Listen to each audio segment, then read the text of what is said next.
right, here we go. So this is my presentation, Ignite with Nich, Twitter edition.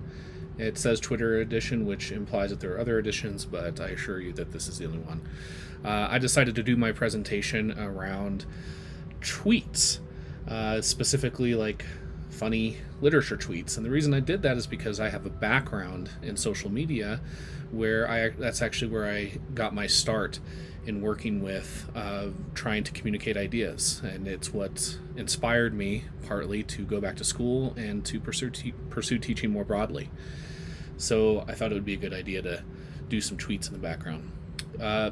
So learning through social media and then in graduate school, I found that my approach to teaching was something that I wanted to be very inclusive and very, very flexible, and just a general way of approaching effective communication to bring in as many people as possible and to share my passion of these topics.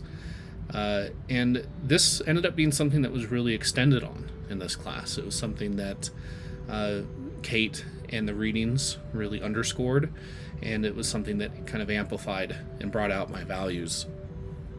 And I want to talk about three things in particular that stood out in this class, and that is the believing game first.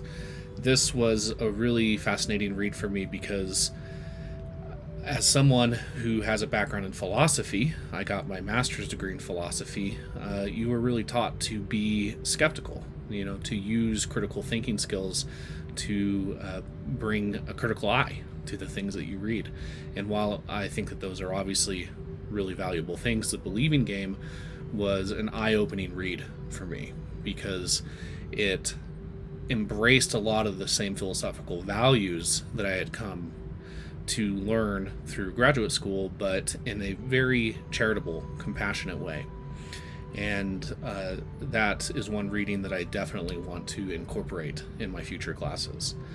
The next one was rhetorical listening.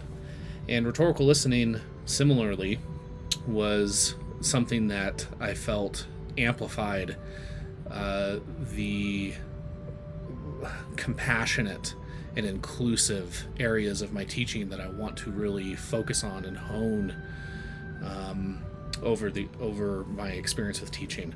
And so the idea of just being very thoughtful in listening and doing the assignment of interviewing as a way of practicing that, I think is something that was really fun and really valuable.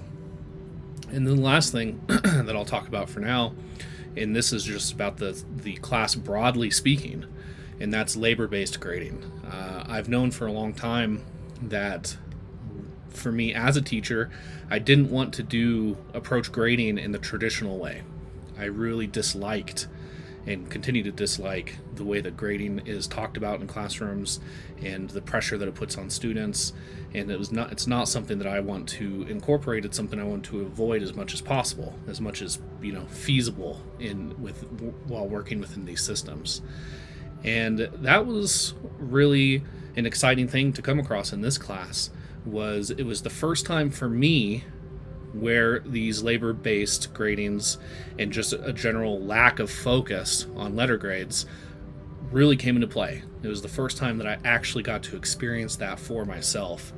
And especially after getting to experience it, it's definitely something that I want to use bringing forward. And then it was cool to have at the end of the semester actually getting to read essays, such as the essay from Asao Inoue, where we get some of the theoretical underpinnings and some of the practical complications you might face while trying to do labor-based grading.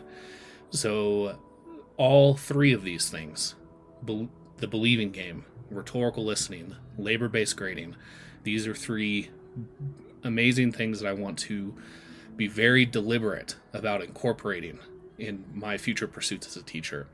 I could see them being pillars of how I teach in the future. And in short, I think that this class can be summed up pretty well with this tweet. Even though it says a philosophy degree, I think it applies to a literature degree too. And that's that it's so much more than just simply memorizing facts.